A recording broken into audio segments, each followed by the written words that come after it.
Welcome back to the 2013 League of Legends All-Star Weekend, live from Shanghai, China. And right now, Jad and I are excited to be joined by the Chinese LPL's Misaya. Congratulations on the 1v1 win. Thanks. What is 1v1 practice like? How did you do it? 我跟我的All-Star 的队友有练习很多 solo 的练习。He practiced his teammate from All-Star team. And yesterday you guys were victorious over North America. What impressions did you get from the North American team playing against them? 你昨天看到他们打了，又有 Toys 还有北美的，对你印象最深的北美队你是什么样的？印象最深的就是北美他们的打法呀，他们的策略啊。我觉得北美的团战流打法，然后还有他们的一套体系，非常的让我们吃惊。没有想到他们能打出这样的一套战术，就是很肉很肉。They are super surprised for the strategy of the North American. Like North American team like to team fight and build super tanky. So China team is super surprised. So what does it mean to you to be chosen as the all-star of your region? 被选为全明星对你意味着什么？我觉得它对我意味着一个很大的荣耀，也同时给了我一个非常大的压力，因为能代表中国这么大一个国家的那个位置去参加这个比赛，实在是太荣幸了。It means a great honor to him. Also, it's a great opportunity that to represent China to fight in the All-Star. It's great. And within the All-Star team, with 3 members of Team WE and 2 members of IG, what was it like playing with the IG members? Or what has it been like playing with the IG members? Say again? What is it like playing with 2 people from the other team? 说这次有3个 WE 的，2个 IG 的，你觉得跟 IG 的人一起合作感觉如何？我觉得挺愉快的，他们的个人能力都非常的不错。然后这一次我们有一次全新的体验，一个新的队伍、新的打法，跟我们以前的 WE 是完全不一样的。再说一遍。我说跟 IG 的配合，他们非常不错，因为他们的个人实力都很强。然后我觉得这一次在这个新的队伍是一次非常好的体验，因为这跟以前的 WE 完全不一样。You say 2 members from IG is just super good at personal skills, and they will have a very good experience and brand new feel compared with Team Waterloo. All right, Misaya, thank you very much for taking time out of the busy day to join us, and best of luck to the Chinese LPL squad and the rest of the tournament. You're welcome. All right, guys, we're going to send it back over to D-Man, Freak, and Joe at the desk. Thanks a lot, Riv. And now we've got a special treat for you. Some of the best League of Legends cosplayers in the world are getting ready here to set up and take the stage. And today they'll be trying to figure out whether it was Shen, Akali, or Zed who betrayed the clan.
Some fantastic cosplay there, Demon, and they scouted me early on. They tried to get me up there as a Gragas, but I was having none of it. I'd have been your wingman, man. We could have both got bellies out and gone for it. I was actually there as Timo. You might not have seen me. I was standing still. All right, guys. Earlier on, we asked you to send us in some questions that you've always wanted to ask either us or the players. So it's time to have a little bit of a Twitter AMA. That's dangerous, because last time I did an AMA, I got about 500 questions in 20 minutes. I was just like, what do I do? Wasn't fast enough. No. But let's get on to the first one there. Conclus asks, what surprised you the most about the All-Star games from yesterday?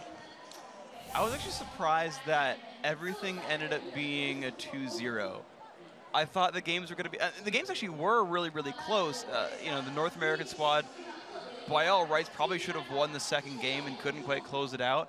You saw the first game between EU and Korea where, honestly, all of Diamond's games, I thought, all right, they'll take game one. And we never saw game three, though. They were 5-2 up in kills, and then they just kind of threw it at the Dragon a little bit. And the same with North America. They were 5K up in 18 minutes. And then they didn't manage to get it through. What surprised me most was really Korea's. Their sheer coordination. Absolutely phenomenal yesterday. Yeah, this is a team that's obviously still in the middle of their season, we shouldn't forget. And they've not had much time to practice. They're going to be going back to finish off Asian champions. There's like 4 different teams in that team. It's not like most of them are 3-2. They're all split, and yet they just played better than everyone here so far. The thing is, everyone's going to want to practice against them because Korea's so competitive. Yeah. Getting that extra spot from winning the All-Star Weekend team tournament, like one of those players could be on the extra team that gets through. Like, they're motivated. Everyone else is like, well, we could be the whatever. We could be the 4th team, yeah. Right. Like, there's so much at stake for everyone in that region. Well, let's have a look at our second question then. Dragon9888 asks, Soaz versus Dyrus, who do you think will make the biggest impact in the game? Which, of course, will be Europe versus North American LCS All-Stars. That will be coming up, actually, in just a little while. To me, I actually want to say Soaz. As long as he's able to play like his play style from Fnatic. Dyrus is super consistent. Dyrus is super good, and I don't want to take that away from him. But Soaz is a playmaker of a player, right? He grabs more individualist champions and makes plays and makes an impact. Well, we saw yesterday, North America has got to be double lift. Obviously, he was so strong, absolutely dominant performance. Just the rest of the team weren't quite on his wavelength at times. But going back to Europe, I think Alex Ich, because for me, he's not turned up to this tournament yet, which is a little harsh. The guy is like the most awesome guy you'll ever meet. He's like really true and honorable, honestly. He's true to life. He's like you guys tried to sabotage him yesterday. Don't get me in this one. You guys tried to sabotage him with that question, asking him, you know, who's the best star in their team? And he was just like, that's a horrible question to ask me. Yeah, and like you said, I mean, in that 1v1, okay, it's blind pick, so you can't really judge it too much. But you saw the look on his face. He looked kind of not vacant, but he didn't seem to be the pumped up Alex Ich that we usually see. Hopefully, for them at least, for Europe, that changes around. Let's have a look at the next one then. It's got Freak in there. How does Riot Freak come up with his amazing puns? And that is from Starlux. Freak, share the world, share your secrets with all of us.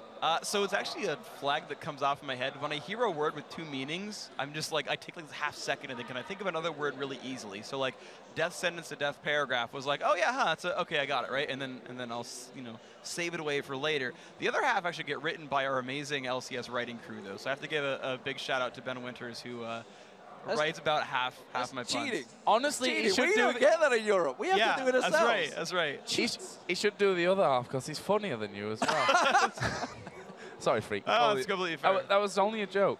No, sure. But guys, keep those questions coming. Of course, we are at LOL Esports, and make sure you use that hashtag All-Star. Before the All-Star teams head into the Rift, let's take a look back at today's 4 semi-final skill competition matches. Yeah, in the top semi-final, top lane semi-finals, it was technically a top semi-final as well. It was Europe Soaz taking out China's PDD in grand style with that Nunu. And the second match, Korea's Shy blasted past Garena's Stanley in very, very quick style. Absolutely, the games were so different too. It's what I'd like to see from these matchups is how they're differently played. So obviously Nunu comes in there as a sustained monster. The AD carry trade was hilarious as well, where man, Paris just barely leveled and Stanley would have had him. Almost there, of course. In the mid lane skill match, here's the Garena All-Stars Toys. Well, he dismantled Ambition very, very quick. The Jarvan coming out. Nobody saw that one coming. And while China's Misaya, well, he took Europe's Alex Hitch out in slow, steady, controlled style on Orianna. So that's going to be a really fun matchup as well because there's completely different players there. Misaya, right, play the steady games that I'll out-trade you for days and eventually I'll win, no big deal. I'll just have my mechanics back it up. And the other side, it's just like Toy saying, I'll just kill you, whatever. So, I mean, if those guys pick the same champions, they play the same styles, it's going to be a really explosive match. So then, with the semi-finals of the skill competition complete, let's have a look at the final matchups. First of all, in the 2v2 final, it's the North American LCS All-Stars Double Lift and X Special taking on the Korean LCS's Prey and Mad Life. Crazy, crazy game that's sure to be. And in the jungle finals, it's the epic showdown between the European LCS's Diamond and the Korean LCS's Insec. That's the one I'm really waiting to watch. Yeah. I'm really excited for that one. In the top lane, it'll be Europe's favorite, Nunu Soaz, taking on Korea's LCL's Shy. While in the mid lane finals, of course, it is going to be Garena All-Stars Toys facing off against the Chinese favorite, 4.5 million votes, Misaya. And remember, everybody, it all starts on Saturday at 6 p.m. Pacific and on Sunday at 3 a.m. Central European Summer Time. And on day 3, we've got a surprise. You asked and we answered. Tune in to the world premiere of the League of Legends cinematic, A Twist of Fate. It's as simple as this. We wanted to honor the amazing League of Legends community, so we're excited to share this brand new cinematic with you guys. And the cinematic will debut immediately following the final match. So make sure you don't miss out on that one. But enough about day 3. We've still got a load of action left here in day 2 with 2 epic best-of-3 all-star team showdowns. Up first, of course, it's North America versus Europe in a battle to get there into the next round. Me and Freak are going to be over there battling it out ourselves. And of course, this match is going to have a huge impact on the World Playoffs. The winners earned their top team a first-round bye in the World Playoffs. The loser here is the only region here that won't get that privilege. And of course, our second match of the day features the debut of the Garena All-Stars themselves. 3-part TPA, effectively. We all saw them get collecting their rings, but they are up against the home team, the Chinese LPL All-Stars. And the winner of that match is going to be the first team to come into the grand finals of the tournament. Of course, that'll be played on Sunday, so another really important match there. Yeah, plenty of amazing action coming up. We've got to take a short break, but when we return, it's North America and Europe fighting to avoid elimination from the team tournament, the 2013 League of Legends All-Star Weekend, live here in Shanghai, China. We'll return right after this break.